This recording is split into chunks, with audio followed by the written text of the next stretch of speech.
Bismillahirrahmanirrahim. Assalamualaikum warahmatullahi wabarakatuh. Alhamdulillahirrabbilalamin. Allahumma salli ala sayyidina Muhammad wa ala ali sayyidina Muhammad. Rabbi zidni ilma warzuqni fahma. Rabbi shrah li sadri wa yassir li amri wahlul 'uqdatam min lisani yafqahu qawli. Alhamdulillah, syukur pada Allah Subhanahu wa taala, pada hari ini kita masih diberikan kesehatan, keselamatan, kemampuan untuk bisa mengikuti kuliah dengan baik. Mudah-mudahan kita dapat menjadi orang-orang yang dapat bersyukur dan bisa mengikuti bulan ini dengan baik hingga tuntas, insyaallah. Baik, rekan-rekan akuntan sekalian, pada hari ini kita masuk kepada pertemuan keempat dalam mata kuliah komputer akuntansi bersama saya Muhammad Isa Alam Syahbana. Alhamdulillah, pada hari ini pembahasan kita, kalau kita mereview ya, pembelajaran yang kita lewati sejauh ini yaitu tentang instalasi, kemudian overview maybe seperti apa. Kita juga telah melakukan setting currency di control panel, membuat akun Mayobi, melakukan setting pajak, kemudian mengenal dan setting account list. Kemudian pada hari ini insya Allah kita akan melakukan pembelajaran selanjutnya yaitu tentang membuat link account, kemudian ada simulasi latihan, membuat chart di akun perusahaan jasa. Namun sebelum masuk ke sana, kita akan membahas sedikit free to talk about latar belakang bab 1, di mana saya juga sebagai dosen atau pendidik harus bisa memahami bagaimana kondisi dan perjuangan dari teman-teman sekalian, para akuntan yang sedang berjuang menyelesaikan skripsinya. Jadi pada hari ini kita juga akan membahas sedikit tentang pengalaman saya dalam membuat latar belakang dari suatu penelitian. Saya kira teman-teman sekalian pasti juga sudah dapat banyak pengalaman, kemudian pengetahuan. Namun saya juga di sini karena saya membahas bersama rekan-rekan semester 7, saya juga banyak dengar cerita atau curhatan beberapa orang rekan-rekan yang mahasiswa juga yang mungkin ada judulnya ditolak gitu kan. Namun juga sebagian besar juga ada yang diterima. Saya ucapkan selamat untuk teman-teman yang judulnya sudah diterima, melanjutkan sampai selesai.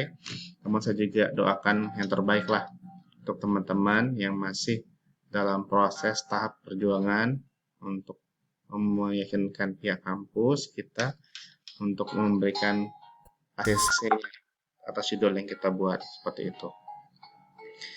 Nah, di sini kalau kita berbicara tentang bab 1 khususnya latar belakang, yang harus kita perhatikan bahwa ya latar belakang itu di bagian dari pendahuluan itu ya ibaratnya seperti segitiga terbalik seperti ini. Maknanya apa? Yaitu kita dalam memberikan gambaran terhadap objek penelitian kita harus memberikan gambaran umum terlebih dahulu, informasi-informasi umum di atas. Kemudian setelah itu di bagian bawahnya akan semakin mengerucut ke bawah informasi terkait apa yang akan kita teliti. Jadi di awalnya di atas generalisir dulu, informasi yang umum. Kemudian pada bagian bawahnya kita akan mulai fokus pada penelitian yang akan diteliti seperti apa. Kemudian di dalam latar belakang itu kita menceritakan fenomena yang terjadi. Itu kita bandingkan antara teori dan penerapannya di objek penelitian yang akan kita teliti.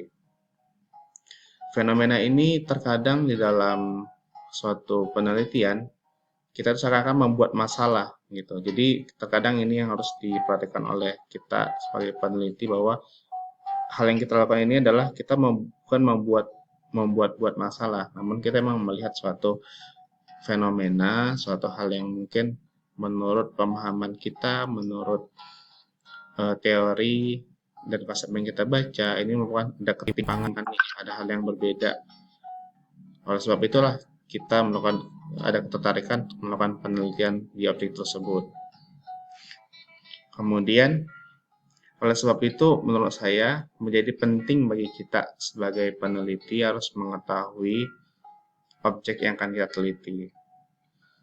Apabila khususnya apabila kita ingin meneliti pada perusahaan tertentu gitu kan, apakah kita memang merasa atau mengetahui sedikit lah gambaran umum tentang objek yang atau tema yang kita bahas, terus kita sandingkan dengan objeknya sesuai atau tidak, sinkron atau tidak.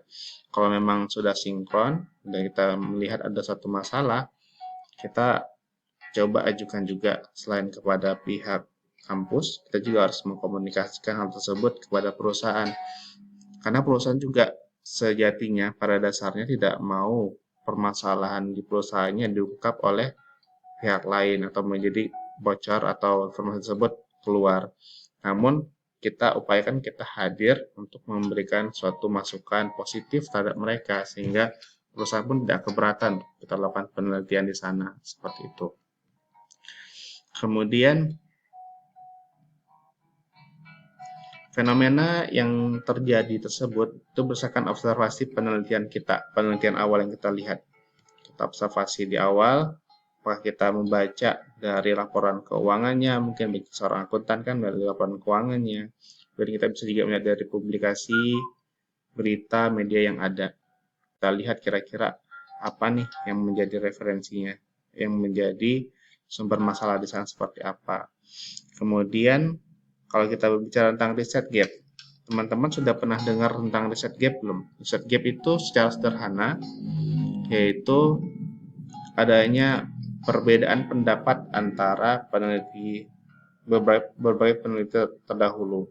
Jadi misalnya peneliti A melakukan penelitian terhadap satu objek dengan variabelnya 3 variabel. Kemudian ada juga penelitian B yang melakukan objek dengan konsep yang sama, dengan variabel yang sama, namun menunjukkan hasil yang berbeda. Jadi menurut pendapat A, bahwa variabel ini memiliki pengaruh terhadap ini. Namun pada penelitian B, menunjukkan bahwa variabel tersebut tidak memberikan pengaruh yang signifikan terhadap objek yang diteliti atau masalah yang diteliti. Oleh sebab itu, itulah menjadi suatu fenomena atau adanya riset gap antara penelitian terdahulu gitu.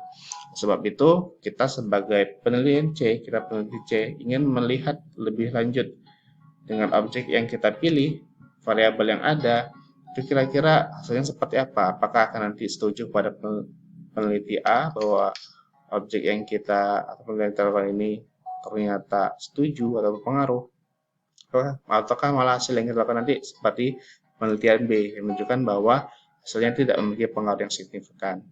Jadi dalam ini sedikit gambaran beberapa hal yang mesti atau ada baiknya dilampirkan dalam keterangan kita, yaitu kita bisa memberikan gambaran umum tentang satu objek penelitian yang kita lakukan. Gambaran umum seperti apa? Misalnya kita membahas tentang satu perusahaan yang bergerak di bidang perbankan, ya kita bicarakan di awal perbankan Indonesia itu seperti apa.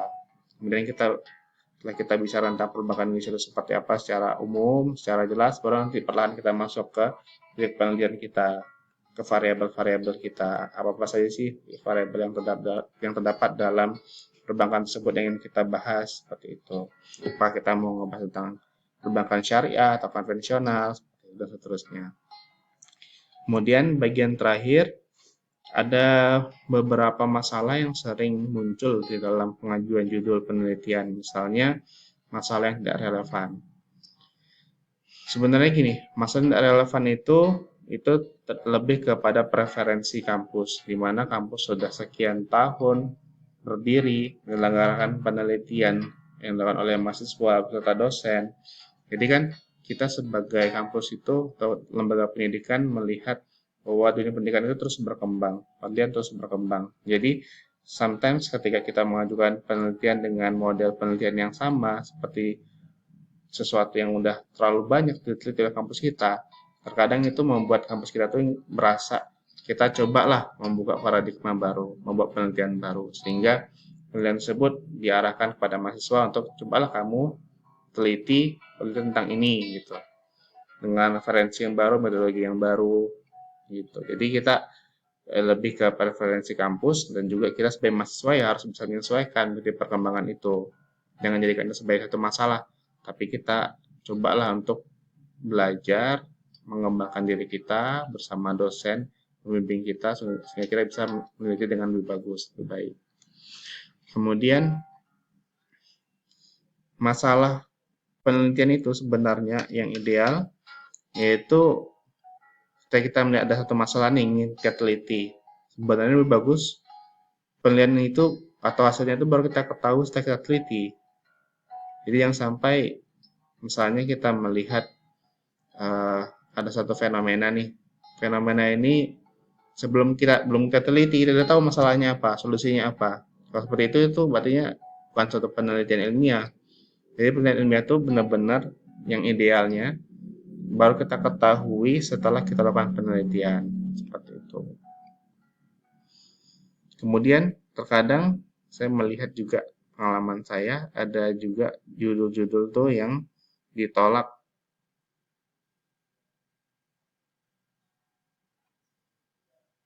sebab dari pihak mahasiswanya atau penelitinya itu kurang memahami topik atau masalah penelitian. Ini jelas suatu blunder ya menurut saya. Ya, jadi harapannya kalau kita mau meneliti di sesuatu objek, suatu penelitian ya kita harus coba memahami lebih dahulu tentang apa yang kita sebut sehingga saat kita ditanyakan oleh dosen kita mampu memaparkannya dan meyakinkan tentang penelitian tersebut. Kemudian ada juga permasalahan seperti teori yang terbatas, variability. Seharusnya sih kalau penelitian kita emang penelitian yang sudah pernah dilakukan oleh peneliti sebelumnya, itu bisa kita akses ya dengan jurnal-jurnal terdahulu sebagai landasan teori kita dan penelitian yang kita ajukan. Tapi kalau memang peneliti itu melakukan penelitian yang memang benar-benar baru, seperti misalnya kita tahun 2019 di mana perang dagang baru terjadi, trade war, itu kan satu variabel yang baru tuh. Mungkin itu jadi penelitian yang agak terbatas, tapi ya cobalah dikembangkan dengan baik. Kemudian data tidak dapat diperoleh, baik itu berupa data sekunder maupun data primer. Terkadang ini juga menjadi suatu masalah di mana kita tidak mampu mengakses data dari perusahaan atau objek yang kita pilih sebagai objek penelitian kita. Oleh sebab itu penting di awal bagi rekan-rekan semua para akuntan yang akan melakukan penelitian, pastikan di awal kepada perusahaan tersebut bahwa data yang kita butuhkan tuh ini kira-kira bisa diakses atau tidak. Kalau nggak bisa diakses, kita harus cari solusinya nih. Apakah kita pindah ke perusahaan lain, gitu kan? Jangan sampai nanti sudah jalan separuh, tiba-tiba terstuck dengan masalah itu, gitu. Kemudian ada beberapa tips yang bisa diikuti oleh teman-teman sekalian yang semoga bermanfaat, yaitu pertama, follow your mentor. Jadi apapun yang disampaikan oleh pembimbing kita sebagai mahasiswa sebaiknya mengikuti arahan tersebut. Meskipun misalnya kita dekat sama dapat pembimbing A nih, terus tapi kita lebih dekat dengan dosen B, C, D, kita boleh minta saran dari B, C, D. Namun untuk penelitian kita pada akhirnya kita tetap mengacu pada sesuai dengan arahan dari mentor kita, itu pembimbing kita dosen si A tadi gitu. Jangan sampai kita pindah ke dosen lain namun kita mengabaikan arahan dari pembimbing kita, pembimbing utama kita, seperti itu.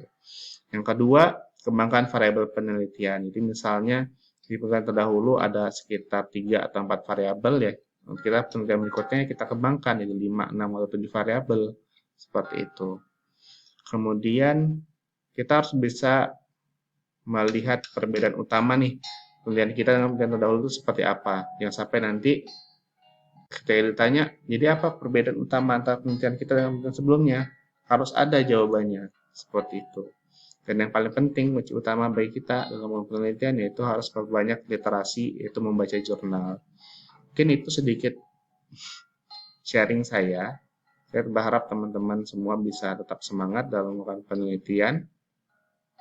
Dan yakinlah bahwa kita pasti bisa kok lewatin ini. Karena bukan hanya kita saja yang melalui proses ini, namun semua mahasiswa yang ingin lulus harus melewati proses ini. Sampai jumpa di video berikutnya ya. Semangat. Assalamualaikum warahmatullahi wabarakatuh.